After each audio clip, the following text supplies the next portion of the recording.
C'est un député qui compte énormément et qui veut le faire savoir.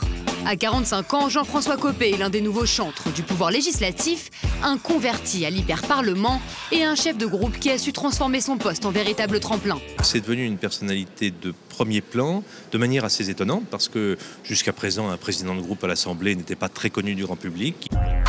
La clé du succès de Copé, avoir compris que les députés veulent exister face à un hyper-président et donner au groupe majoritaire l'occasion d'être un peu plus qu'une simple chambre d'enregistrement.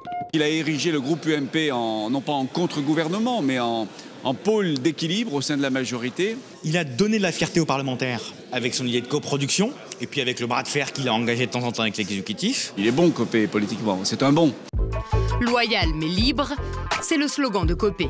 Et quand il n'est pas d'accord avec le président, il a les moyens de se faire entendre. Bref, l'ancien ministre de Chirac a pu construire un véritable rapport de force avec Sarkozy. Il pense que la relation doit s'instaurer entre ce qu'il appelle l'hyper-député et l'hyper-président, mais à travers sa propre personne.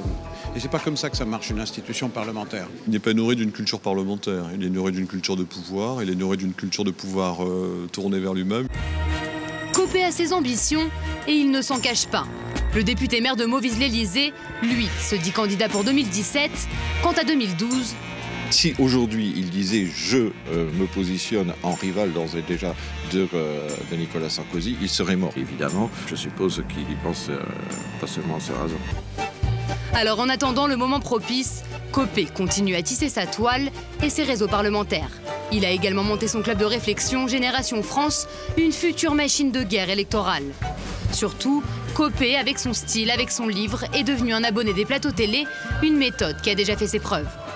Il a tout compris du fonctionnement de Nicolas Sarkozy et la manière dont Nicolas Sarkozy avait su s'imposer dans les médias. Lui suit exactement le même parcours. Il commence à être une figure médiatique, pas encore une figure populaire.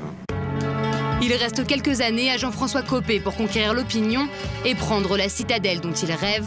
S'il y parvient, militera-t-il toujours pour son hyper-parlement ?